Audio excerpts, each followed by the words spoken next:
Hello my dear friends, ఎలా ఉన్నారు? అందరూ బాగున్నారు అనుకుంటున్నాను. బాగుండాలి, మీరు బాగుంటేనే నేను బాగుంటాను. ఈరోజు నేను ఏం చెప్పదలుచుకున్నానంటే స్నేహం స్నేహం స్నేహం నిజమైన స్నేహం ఎలా ఉంటుంది, ఫ్రెండ్షిప్, రియల్ ఫ్రెండ్షిప్ ఎలా ఉంటుంది, నా చిన్నప్పటి నుంచి అనుభవంతో నేను చెప్తున్నాను. ఫ్రెండ్షిప్ ఎలా ఉంటుంది, రియల్ ఫ్రెండ్షిప్ ఎలా ఉంటుంది. ఫ్రెండ్షిప్ అనేది అందరూ ఉంటుంది, కానీ నిజమైన ఫ్రెండ్షిప్ ఎలా ఉంటుంది. సో నేను ఈరోజు ఆ టాపిక్ గురించి నేను మీకు వివరంగా వివరిస్తాను. సో మొదటగా మన చిన్నప్పటి స్నేహం అంటే నిజంగా అంటే ఎటువంటి కల్మషం లేనిది చిన్నప్పటి స్నేహం. కానీ అది వేరే స్నేహం, కల్మషం లేనిదే, బట్ అది చిన్నప్పటికి మాత్రమే పరిమితం. ఎందుకంటే చిన్నప్పుడు ఎలా ఉంటామంటే, మన చిన్నప్పటి స్నేహం ఎలా ఉంటుందంటే, నేనేమన్నా కొనుక్కున్నాను అనుకో, నా స్నేహితుడికి కొంచెం దాంట్లో సగం సగం ఇవ్వడం, లేకుంటే పొద్దున్న లేచిన నుంచి ఏదో ఒక ఆటలో మునిగిపోవడం, అలా మొత్తం ఆడుకోవడం, పాడుకోవడం, ఉండడం, ఏదైనా కొనుక్కునే ఇవ్వడం, తీసుకోవడం, ఇలాంటిది చిన్నప్పుడు స్నేహం. సో మన చిన్నప్పుడు స్నేహం ఎలాంటి కల్మషం లేకోకుండా జస్ట్ ఆట వరకే, ఆటలు ఏదన్నా పంచుకోవడం, ఆట వరకే ఉంటుంది అనమాట. అది కల్మషం లేనిది. సో అక్కడి నుంచి ఒక లెవెల్, 10th క్లాస్ ఫ్రెండ్షిప్ ఎలా ఉంటుందంటే బాగుంటుంది, చాలా బాగుంటుంది. మనకి ఏదైనా అర్థం కాకపోయినా అలా ఉండాలి, ఇలా చెప్పాలి, వాడు ఎక్స్ప్లెయిన్ చేసి ఓపికతో వాని టైంని కేటాయించి నీకు అర్థమయ్యేలా చెప్పి, నిన్ని కూడా మంచి మార్కులు రావాలా నీకు కూడా అని ఆలోచించే వ్యక్తిత్వం, అది కూడా కొంచెం కల్మషం లేనిది అని చెప్పుకోవచ్చు. సో ఇదంతా అంటే ఇప్పుడు 10th క్లాస్ పిల్లలంటే వేరేలేండి. అప్పట్లో 90s కిడ్స్, మేమంతా 90s కిడ్స్ వాళ్ళకే తెలిసి ఈ ఫ్రెండ్షిప్ ఎలా ఉంటుంది, ఏం కథ అనేది. సో ఇప్పుడంటే అంతా కమర్షియల్ అయిపోయినారు, చిన్నపిల్లలే పెద్ద పెద్ద ఆటలు ఆటేస్తున్నారు. సో అది వేరే విషయం అనుకోండి. వాళ్ళకన్నీ ఇప్పటికే సోషల్ మీడియా వల్ల కొంచెం బాగా. సో 10th వరకు ఒక ఫ్రెండ్షిప్, అదంతా కల్మషం లేనిది, ఎగ్జాక్ట్లీ కల్మషం లేనిది. ఎటువంటి ఆలోచనలు అలాంటివి ఏవి ఉండవు. వాడి చెడపల్లా, వీడి చెడపల్లా, ఎలాంటి ఆలోచనలు ఉండవు. వాడి నుంచి నేను బాగుపడాలా, నా నుంచి వాడు బాగుపడాలా, ఏదైనా ఆశించడము, అట్లయితేనే మాట్లాడడము. సో ఇదంతా ఉండదన్నమాట. సో ఆఫ్టర్ 10th, ఇంటర్ తర్వాత కానీ బీటెక్ జాయిన్ అయినప్పటి నుంచి, డిగ్రీ జాయిన్ అయినప్పటి నుంచి అప్పుడు మొదలవుతుంది ఫ్రెండ్షిప్. రియల్ ఫ్రెండ్షిప్ ఎలాంటిది, ఎట్లుంటుంది మొత్తం ఈడనే మీకు. నీ ఫ్యూచర్ అయినా, నీ ప్రస్తుత జనరేషన్లో ఫ్యూచర్ అయినా ఎలా ఉండాలి, బయట ఎట్లా ఉండాలి, నువ్వు చెడిపోవడానికైనా మంచి మార్గం లేకైనా ఈ ఫ్రెండ్షిప్పే అతి ముఖ్యమైన ఫ్రెండ్షిప్. సో మనకి బీటెక్ జాయిన్ అయినప్పుడు కానీ, డిగ్రీ జాయిన్ అయినప్పుడు కానీ మనలో మెచ్యూరిటీ అనేది వచ్చేస్తుంది అనమాట. ప్రతి ఒక్కరికి మెచ్యూర్, అది ఫీమేల్ అయినా మేల్ అయినా అందరికీ అది కామన్, అది సృష్టి ధర్మం. సో మెచ్యూరిటీ వచ్చినప్పుడు బీటెక్ జాయిన్ అయినప్పుడు కానీ, డిగ్రీ జాయిన్ అయినప్పుడు కానీ, అప్పుడు ఫ్రెండ్స్ ఆటోమేటిక్గా అవుతారు. సో ఈ ఫ్రెండ్స్ ఎలా అంటే అందరం మెచ్యూరిటీ ఉంటుంది మనకి. సో గడ్డాలు మీసాలు వచ్చింటాయి, నేనే తోపు అనే లెవెల్లో ఉంటారు ప్రతి ఒక్కరు. సో అప్పుడే అందరికీ అట్రాక్ట్ అవుతారు. అక్కడ మందు తాగడము, చెడ్డ అలవాట్లు నేర్చుకోవడము, ఇదంతా ఇక్కడే స్టార్ట్ అవుతుంది. ఇక్కడ అసలైన ఫ్రెండ్షిప్, నీవు చెడు మార్గంలో వెళ్ళాలా, మంచి మార్గంలో వెళ్ళాలా, నీ ఫ్రెండ్షిప్ నిన్ను మంచి మార్గంలో తీసుకెళ్ళేటట్లు చేసేదే ఫ్రెండ్షిప్. అందరికీ ఉంటుంది ఫ్రెండ్షిప్. సో ఇక్కడే తెలిసిపోతుంది అనమాట మన ఫ్రెండ్షిప్. ఇప్పుడు మనం ఏదైనా చెడ్డ అలవాటు పడుతున్నామంటే ఎమ్మడే మన ఫ్రెండ్షిప్ ఏం చేస్తుంది, అదే మంచి ఫ్రెండ్షిప్ అనుకో, గుడ్ ఫ్రెండ్షిప్ అనుకో, అది కాదురా, ఇది తప్పు, ఇట్లా చేయకూడదు, ఇది తాగకూడదు, మనం ఏంటికి వచ్చినాం, చదువుకోవడానికి వచ్చినాం, సో మనం బాగుపడాలి, సో ఇప్పుడు ఏదో కష్టపడాలి. సో అదంతా ఇక్కడే స్టార్ట్ అవుతుంది. అంటే మీకు డౌట్ రావచ్చు, అంటే తాగేవాళ్ళు, చెడు అలవాట్లు అన్నోళ్ళు వాళ్ళంతా జాబ్ చేసుకుంటా బాగున్నారు కదా, వాళ్ళంతా చెడిపోయినారా అని అనుకోవచ్చు.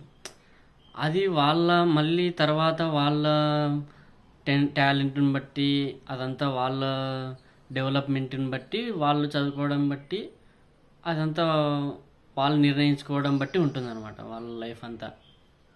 సో ఇప్పుడు ప్రతి ఒక్కరు ఎలా ఆలోచిస్తున్నారంటే ఫ్రెండ్షిప్, వాళ్ళు అందరూ ఫ్రెండ్సే ఉంటారు.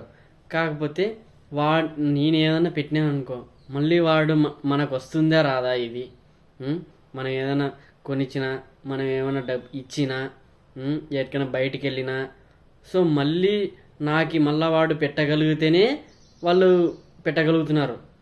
సో అవసరానికి ఫ్రెండ్షిప్ అయిపోతుంది అనమాట. అర్థమవుతుందా? అవసరం కోసం ఫ్రెండ్షిప్ చేస్తున్నారు ప్రజెంట్ జనరేషన్లో. 100కి 99% ఇదే జరుగుతుంది. సో ఇక్కడ రియల్ ఫ్రెండ్షిప్ ఏంటంటే, ఒక స్నేహితుడిగా నీకు ఉన్ని లేకపోని నువ్వు పెట్టినావంటే నీ స్నేహితుడికి అది సో ఏదైనా అవసరం ఉంది అనుకో, మనం సాయం చేసిన తర్వాత మళ్ళీ వీడు తిరిగి నాకు సాయం చేయాలి అని ఆలోచిస్తున్నారు ఈ జనరేషన్లో. ఇది ఎప్పటికీ ఉంది, అప్పటికీ ఉంది, ఇప్పటికీ ఉంది. కానీ ఇప్పుడు చాలా కమర్షియల్ అయిపోయింది ఫ్రెండ్షిప్ కూడా, చాలా కమర్షియల్ అయిపోయింది. అదే చెప్తున్నా కదా, ఇప్పుడు నీకేమన్నా సాయం చేసినా అనుకో, మళ్ళీ నేను సాయం పొందుతున్నానా లేదా వానితోటి, అట్లయితేనే ఏదైనా చేయగలుగుతున్నారు. అంతే తప్ప ఈ రియల్ ఫ్రెండ్షిప్ అనేది ఇది అస్సలు కాదు. ఇదైతే అస్సలు రియల్ ఫ్రెండ్షిప్ కాదు. ఇలాంటి స్నేహం ఏదైనా ఉంది అంటే అది నిజంగా ఫేక్ ఫ్రెండ్షిపే. ఏదో కావాలని మీతో ఉన్నారంటే ఉన్నారు, చెయ్యాలంటే చెయ్యాలి. ఎందుకంటే అవసరాల కోసం, నీడ్ ఏదైనా మనకి అవసరాల కోసం ఫ్రెండ్షిప్ చేసిన ఫ్రెండ్షిప్ ఇదేనమాట. సో ఇక్కడ నేను చెప్పదలుచుకునేది ఏంటంటే, ఏదైనా మన పార్టీ కానీ ఏదైనా కానీ ఇచ్చినా మళ్ళీ వాళ్ళ దగ్గర నుంచి మనం ఆశించకూడదు. ఆశించనిదే అది ఉన్నోడు కానీ లేనోడు కానీ వాడికి ఉంది, వాడు పెట్టిన అది that's not a problem. So once ఒక స్నేహితుడికి ఏదైనా సాయం చేసిన తర్వాత నార్మల్గా అంటే 1,00,000 రూపాయలు ఇచ్చి సాయం చేసి మళ్ళీ నాకు అలాంటిది కాదు. మామూలుగా చిన్న చిన్నవైనా కానీ ప్రతి ఒక్కరు ఏదైనా 10 రూపాయలు ఇచ్చి మళ్ళీ దాని నుంచి మళ్ళీ రిటర్న్ మనకి వాడి నుంచి రావాలి, వస్తుందా, ఎప్పుడు వస్తుంది అనేటట్లయితేనే సాయం చేస్తున్నారు. ఏదైనా అవసరం పడుతుందా అనేటట్లయితేనే సాయం చేసి అది ఫ్రెండ్షిప్ అని అంటున్నారు. సో ఇది కాదు ఫ్రెండ్షిప్. ఏదైనా మనం ఇచ్చిన తర్వాత మళ్ళీ తిరిగి ఎక్స్పెక్ట్ అసలు చేయకూడదు. That's a true friendship. అర్థమైందా నేను చెప్పిండేది? సో మనం ఏదైనా మన స్నేహితునికి పెట్టామే అనుకో, మళ్ళీ తిరిగి ఆశించకూడదు.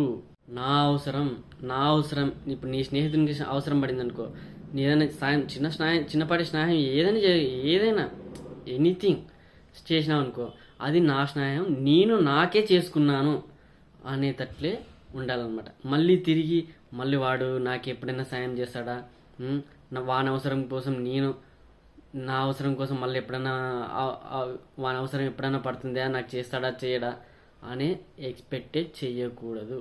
సో వేరే స్నేహితుల నుంచి నువ్వు ఏమి ఎక్స్పెక్ట్ చేయకోకుండా నీ నుంచి ఏదైనా చెయ్యగలిగితే, అది హెల్ప్ కావచ్చు, ఏదైనా బాధలు పంచుకోవడం కావచ్చు, టైం స్పెండ్ చేయడం కావచ్చు, ఏదైనా ఎనీథింగ్ నువ్వు మళ్ళీ ఎక్స్పెక్ట్ చెయ్యకూడదు. That's true friendship. నేను చాలా చూసినాను. ప్రతి ఒక్కరు ఎప్పుడైనా బయటికి వెళ్ళినా చాలా మంది చిన్నప్పటి నుండి ప్రతి ఒక్కరు ఏం ఆలోచన అంటే, ఏదైనా సాయం చేస్తున్నావంటే వాడి వల్ల ఇంకా మళ్ళీ ఎప్పుడైనా నాకు సాయం దొరుకుతుంది అంటేనే సాయం చేస్తున్నారు. Real, it's true, 100% true. నిజంగా చెప్తున్నా, నా అనుభవంతో చెప్తున్నా. ఇది ప్రతి ఒక్కరికి ఇలా జరుగుతుంది. ఈ జనరేషన్లో ఇదే జరుగుతుంది. 100కి 1000% ఇదే జరుగుతుంది. నీ నుంచి ఏదైనా అవసరం ఉంది, అవసరం అవుతుంది ఫ్యూచర్లో అనుకుంటేనే తిరిగి స్నేహం చేయగలుగుతున్నారు తప్ప. సో రియల్ స్నేహం అంటే, ఒకసారి నీకు ఏదైనా సాయం చేసినా, ఏం చేసినా, నిన్ను మంచి మార్గంలో పయనించినా, నీ బాధలు విన్నా, అన్నీ ఈచ్ అండ్ ఎవ్రీథింగ్ తిరిగి సాయం ఆశించుకోకుండా ఉండడమే అదే రియల్ ఫ్రెండ్షిప్. ఆబ్వియస్లీ నీ దగ్గర డబ్బు బాగా సంపాదించి డబ్బులు బాగా ఎదిగినావు అనుకో, ఆబ్వియస్లీ ఫ్రెండ్షిప్ ఆటోమేటిక్గా వస్తారు నీకాటి. ఎందుకంటే నీతో అవసరం పడుద్ది పక్కా. అనే. కానీ ఏ డబ్బు లేకోకుండా ఏమీ లేకోకుండా నీతో పాటు ఉండి నీకు సాయం చేస్తారు చూడి, నిన్ను నుంచి ఆశించరు చూడి, దట్స్ 100% ట్రూ ఫ్రెండ్షిప్. అటువంటి ఫ్రెండ్షిప్ మీ లైఫ్లో వస్తే మాత్రం ఎప్పటికీ వదులుకోవద్దు. That's real and true friendship. చాలా చూసిన, ప్రతి ఒక్కరు ఎవరు కలిసినా చాలా చిన్నప్పటి నుండి చాలా ఉన్నారు.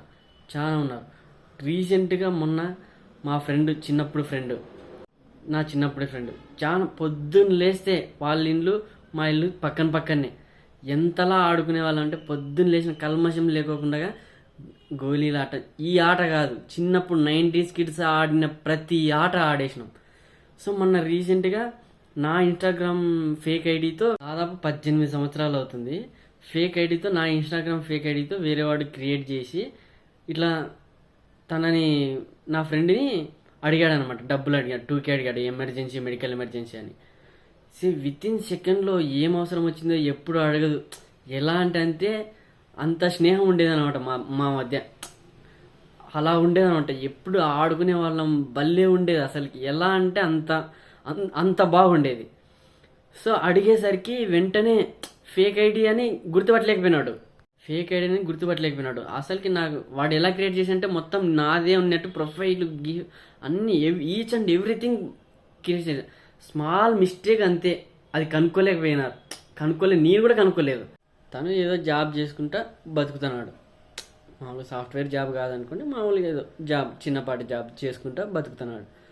సో ఇంకా డబ్బులు అకౌంట్లో ఉన్నాయి. పాపం వెంటనే నేను అడిగినానని ఎప్పుడు అడగలేదు. ఈ 20 సంవత్సరాలు అవుతుంది కదా, 20 సంవత్సరాల్లో ఎప్పుడు అడగలేదు. అడిగేసరికి ఏం అవసరం వచ్చిందో అని ఏమంటే 2K వేసాడు. మళ్ళీ ఇంకోటి, వీడు ఫ్రాడ్ కదా, వీని ఆయనలు ఎప్పుడెప్పుడు డబ్బులు రాబట్టుకోవాలని ఉంటారు. సో ఎమ్మడే ఇంకో 2K కావాలి, చాలా ఎమర్జెన్సీ, ప్లీజ్ సెండ్ మీ, నేను టుమారో మళ్ళీ వెంటనే వేస్తాను అని చెప్పాడు. ఏం అవసరం ఉందో ఇంకో 2 hours ఇంకో 2K వేసినాడు. అప్పటికి నా దగ్గర నా మొబైల్ నంబరు తన దగ్గర లేదు, తన మొబైల్ నంబర్ నా దగ్గర లేదు. జస్ట్ ఇన్స్టాగ్రామ్లో అడిగేశాడు, వాడు ఇచ్చేశాడు. మళ్ళీ 3K ఎమ్మడి అడిగేశారు. అప్పుడు డౌట్ అన్నాడు. ఎందుకంటే ఇట్స్ మై క్యారెక్టర్ ఎలా ఉంటుందో ఈ పిన్ టు పిన్ తనకు తెలుసు. ఎలా, ఏం కథ, ఎట్లా అడిగితే ఎట్లుంటాడు, ఏం కథ, ఎవ్రీథింగ్, ఈచ్ అండ్ ఎవ్రీథింగ్ తెలుసు అనమాట. సో ఇందాక సడన్గా డౌట్ వచ్చేసి ఎమ్మడే మా ఊర్లో వేరే అతనికి, మా స్నేహితుడికి ఫోన్ చేసి నంబర్ ఇప్పించుకున్నాడు. ఏమన్నా నాకు ఫోన్ చేశాడు. వితిన్ మినిట్స్లో చేశాడు. సో చేసి అడిగాడు, ఇట్లా డబ్బులు అడిగినావు అంటే, లేదు నేను కాదు, అదంతా అయిపోయింది చెప్పేసినాం, ఇదేదో ట్రాప్ చేస్తున్నారు, మోసం చేసినారు, తెలిసిపోయింది. సో ఎక్కడో ఒక 4 రోజులు 5 రోజులు కష్టపడితే 4,000 వచ్చారు. అలా కష్టపడి, సరేలే నా వల్ల మోసపోయావు, నా కోసం ఇచ్చావు, నేను ఎమర్జెన్సీలో ఉన్నానని ఇచ్చావు, కంపల్సరీ నేను నీ డబ్బులు 4,000 నేను వేస్తాను అని చెప్పాను మా ఫ్రెండ్కి. చెప్తే ఏమన్నాడు తెలుసా, ఆ మాట ఆలోచించకుండా, నువ్వు వన్స్ వేసావంటే నేను జీవితంలో నీతో మాట్లాడను, అది నీకు కాదు, ఎవడో ఫేక్ నా కొడుకు వాడు చేసిన మోసానికి నేను నీ దగ్గర నుంచి డబ్బులు తీసుకోను. పోతే మన మధు, నాకు ఇవి పెద్ద మ్యాటర్ కాదు, నేను ఎట్లయినా కష్టపడతా, నాకు మన స్నేహం ముఖ్యం, నువ్వు డబ్బులు వేసినావంటే నేను ఎప్పటికీ మాట్లాడను అని అన్నాడు. అది ఆశించకుండా ఇచ్చాడు చూడి.